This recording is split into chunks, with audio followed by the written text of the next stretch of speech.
बिस्मिल्लाहिर्रहमानिर्रहीम।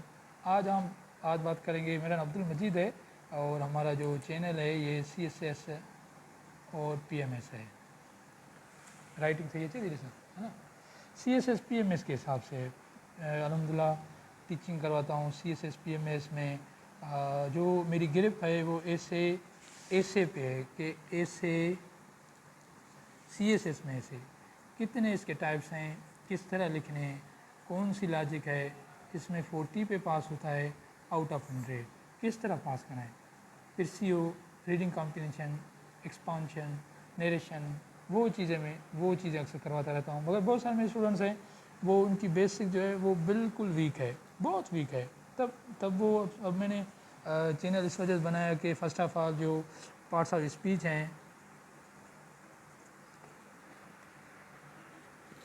स्पीच हैं, वो करवा के फिर इंशाल्लाह टेंसेस, फिर एक्टिव पैसिव, फिर नरेशन, फिर इस तरह बाद में इंशाल्लाह लास्ट में वैसे पढ़ेंगे। तो आज मेरी टॉपिक है वर्ब किसको बोलते हैं। Verb it is a part of speech which shows action. ये कोई भी आपका काम हो वो शो करता है।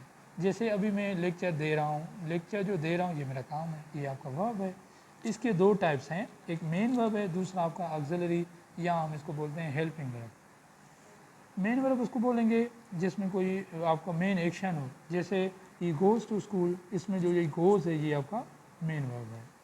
एक सेंटेंस में कम से कम 3 चीज़ें होती हैं, आपका सब्जेक्ट, वर्ब और आपका ऑब्जेक्ट होता है। ये इंशाल्लाह सेंटेंस में पढ़ेंगे।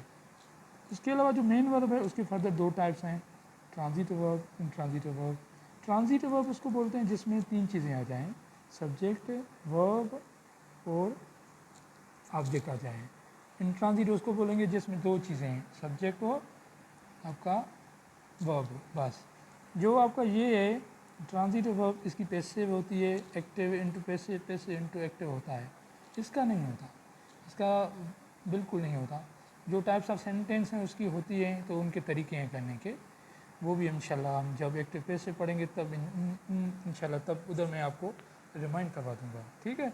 फिर आ जाते हैं जो आपके ट्रांजिटिव वर्ब है, उसको 2 अक़साम हैं, रेगुलर और इरेगुलर वर्ब।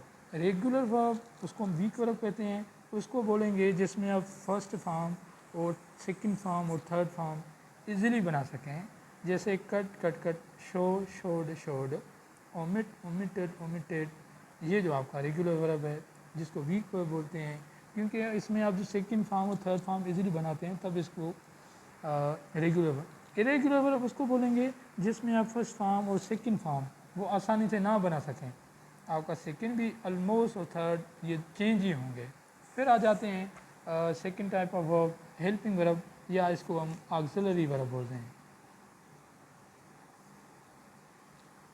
ऑक्सिलरी वर्ब उसको बोलेंगे जिसमें हेल्पिंग वर्ब इस्तेमाल हो, जैसे आपके टेंसेस में इस्तेमाल हो रहे हैं वो सारे जो इस्तेमाल होंगे उन सब जो भी मेन वर्ब के अलावा इस्तेमाल होंगे।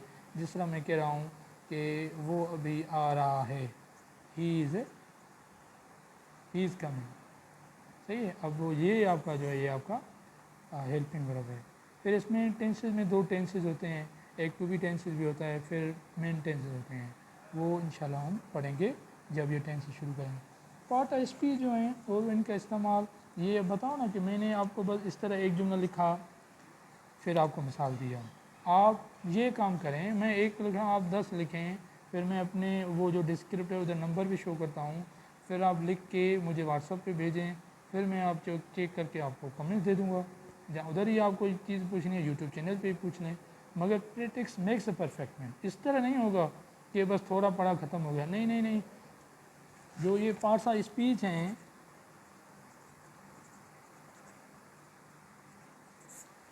ये आपको अच्छी आनी चाहिए। इंशाल्लाह आप इंग्लिश लिख लोगे, पढ़ लोगे, और इसके अलावा CSS, PMS, प्रेजेंटेशन सब कुछ आपको ये जो है ना आपको हेल्प करेगा इन चीज़ों में।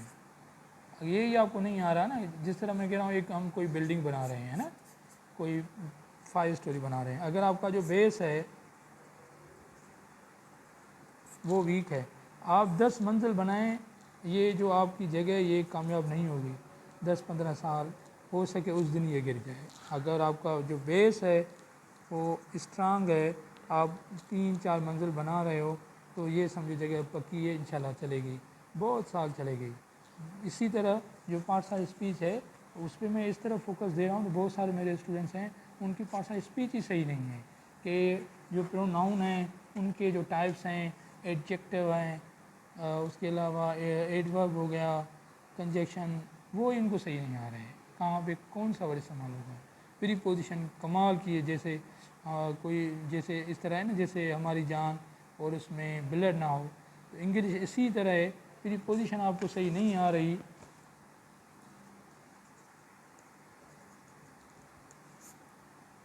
پری پوزیشن آپ کو صحیح نہیں آ رہی تو اس طرح سمجھیں آپ کی انگلش زیرو ہے۔ تو نیکسٹ لیکچر میں انشاءاللہ ہم پڑھیں گے ایڈورب پڑھیں گے، اور اس کے بعد ہمارا پری پوزیشن، پھر یہ سیشن آپ کا پارٹس آف اسپیچ کا ختم ہوگا۔